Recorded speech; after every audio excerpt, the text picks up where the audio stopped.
Добре ли?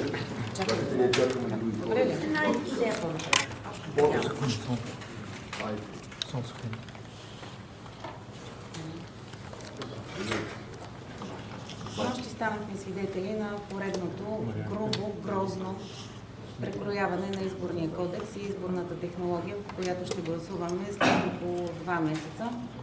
На едно среднощно заседание, което за съжаление не е прецедент, а се превърна в традиция тогава, когато управляващото мнозинство в лицето на ГЕРБ, ДПС, в случая БСП и ИТН, искат да направят подмяна на вота, изборни манипулации и на практика служебно да спечелят следващите избори. В продължение на 3 почти денонощни заседания на Правната комисия се разгледа доклад за второ гласуване на законопроекти, които са внесени в края на 2024 година, в това число и такъв законопроект на Възраждане. Допреди няколко дни тези законопроекти стояха на трупчета.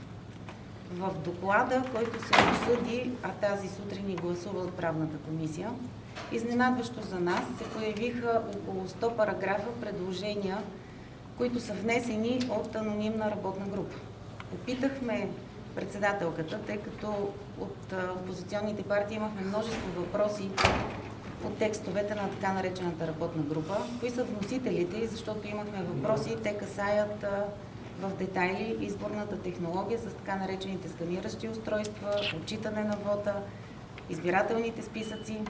Всъщност установихме от отговора на госпожа Александрова, че работната група е била в тесен кръг от представители на управляващото мнозинство, но така или иначе, сред народните представители, членове на Правната комисия, нито един от тези народни представители на тези партии, ГЕРБ, ДПС, ИТН и БСП, не се разпозна като автор на тези предложения, не отговори на нито един от въпросите, които бяха поставени.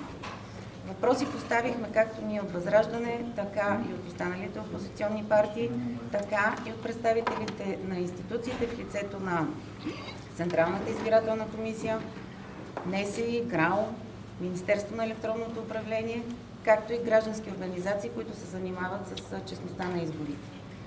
Никой не можа да отговори на нито един от въпросите, които касаят какво представляват тези сканиращи устройства, как ще бъде извършвано самото гласуване, как ще се отчита вота, така че да се гарантира честен вод. На практика, уважаеми журналисти, имаме нов избирателен кодекс, изборен кодекс, който няма автор. Никой от народните представители не заяви, че е автор на което и да било това от тези предложения. Законодателна инициатива няма работна група, съгласно правилника за организация и дейността на Народното събрание. Законодателна инициатива имат само народни представители. Тези предложения обаче не получиха своите бащи за автори. Имаме нов изборен кодекс без автори, имаме сканиращи устройства, с които ще гласуваме, без никой да ги е виждал, в това число и работната група, нито някой от институциите, които обичайно са ангажирани с организация на изборите. Никой не можа да отговори на въпросите как ще се контролира и отчита вота. Приеха се изключително скандални предложения. Ще се гласуват по избирателни списъци, които ще ползват данните от Националния статистически институт от последното преброяване. Установи се, беше категорично заявено от представител на НСИ, че в последното преброяване на населението, което е от септември 2021 година, не са преброени повече от 1 милион българи. Това означава, че тези хора хипотетично няма да присъстват в избирателните списъци. Разбира се, те не могат да бъдат лишени от право да гласуват и ще бъдат дописвани под черта. Изключително много мини се заложиха в този изборен кодекс.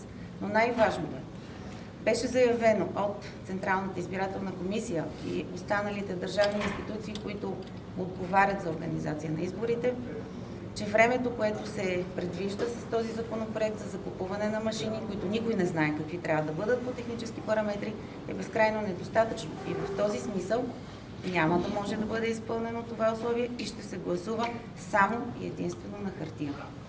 Заявките на партиите от управляващото мнозинство, че целят висока избирателна активност и прозрачност на вота, всъщност са поредното лицемерна лъжа. Цели се служебно спечелване на следващите избори и жестока фалшификация на предстоящия вод.